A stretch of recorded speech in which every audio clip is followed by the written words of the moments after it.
Within a year, the symptoms started progressing, and within that year I no longer could work, so I had to start a different path. And therefore I was not as active as I was, but I'm still active. I get out gardening, I go to exercise class, which helps improve my range of motion to keep me physically fit so that I can keep going as long as I can. I love talking to you because I think, you know, in the whole process, no matter what you end up going through in your life, whether it be a health condition, whether it be financial stress or relationship stress, whatever it might be, there's a reason why we're on this journey. And we keep on talking about the word ability. What does that mean to you? Ability to me means that I am still the same person. I can still do what I want to do. Let me try it. If I cannot do it, then I will figure out a way to do it. If I ask for your help, by all means come and help me, but don't automatically presume that I can't do something because I'm in the wheelchair. I've spoken about this before, but there's one poignant spot in a movie. Have you seen the movie by Ray Charles, or about his life? Yes. Yes, there's a spot in the movie that was really significant, and I think it's great to look at that scene again, where he's trying to cook dinner, and he's got pots and pans, and he's burning himself, and his mother is actually in the room, and he doesn't know it, and she does not step in to help. And the reason why is she knows that he needs to learn his ability through that. Well, exactly. I mean, life has changed, so now if I want to maintain my independence, which is very important to me, then I need to do the things so that I can figure out how I can readapt to each different stage. Some people think, you know, you get this diagnosis and then that's it. Your life kind of stops.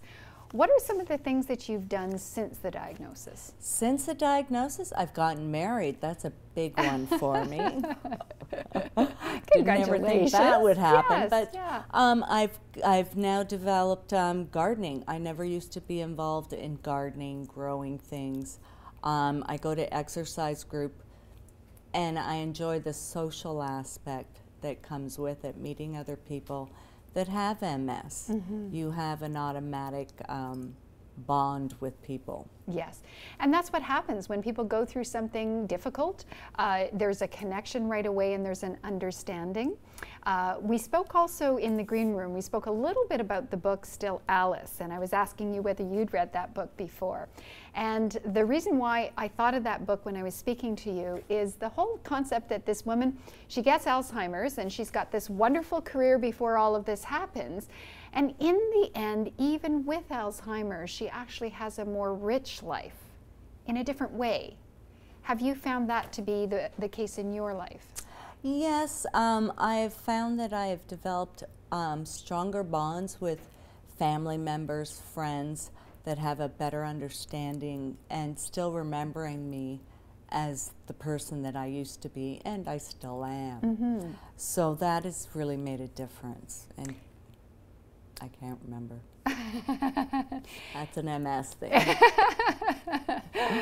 Is there anything that we would be surprised about with MS? You know, there's a lot of information. We hear about tingling, we hear about this and that. Is there anything that we might not know about MS? We all know that MS, we have the fatigue, so they automatically presume because of the fatigue that you're slowing your muscles down, you can't do what you need to do. You can still work out, you can still do, you just have to learn to find what your limit is and not go beyond that limit.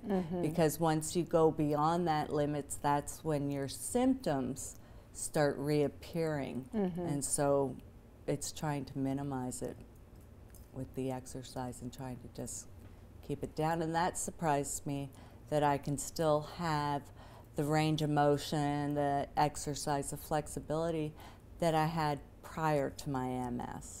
Yes, because you were very athletic, as you mentioned before then. And do you feel that that helped? It most definitely did. Yeah. It made it easier for me to continue with the exercise. I didn't have to be motivated to do it. It was already part of it. So it helped minimize the symptoms.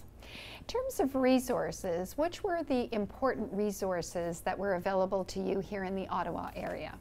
The MS Society. I had lived in Vancouver prior to my disease, and then once I was diagnosed, I came to Ottawa and got connected with the MS Society, and that was the biggest resource for me, because talking with Lori from Client Services, she could direct me to other areas that may be of interest, and also helping my family come to terms that I'm going through this disease, because it affects them, not just me. Let's continue talking about the whole concept of how it affects the family in our next segment. So thank you, and please stay with us though, because Trish is going to be back.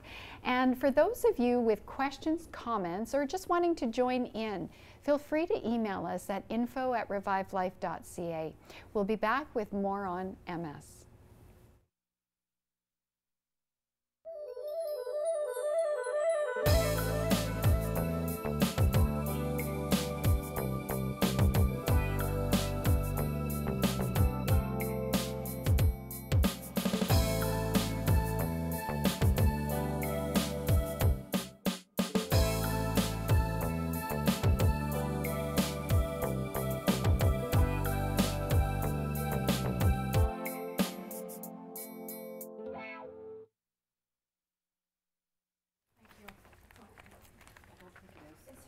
Oh, I need, Kathy, could I please have the bag over there? I've got some remedies that perhaps we might talk about. Okay. Yep, thank you.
We're back on Revive Life, speaking about MS today. I'm your host, Dr. Joelle. Our goal is to give you tips weekly that can enrich your life and those you love. Joining us again is our expert from the Multiple Sclerosis Society, Ottawa chapter, Lori Kucherin-Morris, who's the Director of Client Services. We're also pleased to welcome Trish Rooney, who is 48 years old and living with secondary progressive MS. Welcome, ladies. Thank you. So we're having lots of fun. We're chatting about all kinds of things, but back to MS. With MS, my question to you, Trish, is it certainly would impact the family. And you're inspiring to talk to because it seems like you came to the acceptance quite quickly. Is that correct? Yes, I did. Yes. I did.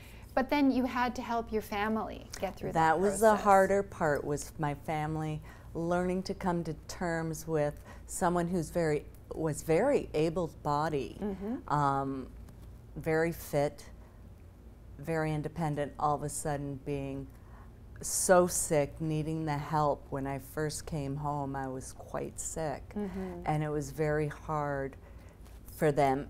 Even for my mother, for example, my sister and I are close, and we would tease each other, and I'd make funs of that I'm a gimp.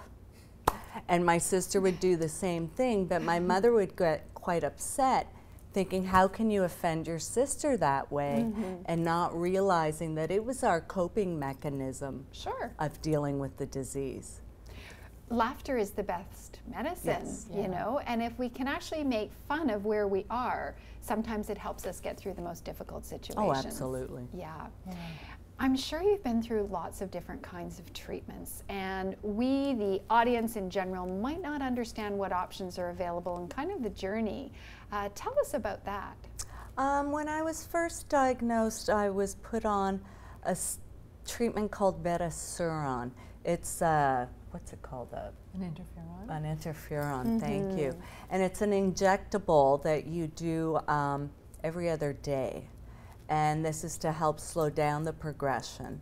There are a couple of other ones. There's beta-suron, there's Revivelife, there's Copaxone, there's new ones that have come out. And those are for life. And how helpful are you finding them to be? For me specifically, they did not work. I tried it twice, and both times it didn't work. I came to the decision where if I was going to be sick, I wanted to know it was from my disease and not from my medication, because one of the side effects of the beta-suron is flu-like symptoms. And my body couldn't take the flu-like symptoms. It was very difficult. So I just chose to live with my disease and let it take its own course. So those are the types of medications that are based on trying to help the progression of the condition. But as you mentioned, there are also symptomatic courses of support. What did you find helpful? The most latest that I have found helpful is Botox. Yes. I get my hamstrings Botoxed, and it helps with my spasticity and also makes it so I'm able to stand, do the exercises part of it. So it's helped me that way. So The other ones that you take for symptoms are ones like baclofen, which is for the spasms. A lot of people take Detrol for the bladder. So there's various different ones to deal with your symptoms. So it's good to know that Botox is not only good for just I know. that there really is, you know, a significant therapeutic benefit to the proper usage of it. Yes. And is it something that you have to receive often in order for it to be effective for you? No, I get it. My last one was in February, and I'm getting one at the end of May. Okay. So it's really based on how spasmodic my legs get and how difficult it becomes. So I am the judge of my own body. Thank you. Going back to the MS Society, what are some of the programs that you offer at the center, and tell us a little bit about the center. Certainly. We have a number of different programs and services we offer our clients. So the first one that we often, that brought Trish and I together, was more or less information and referral.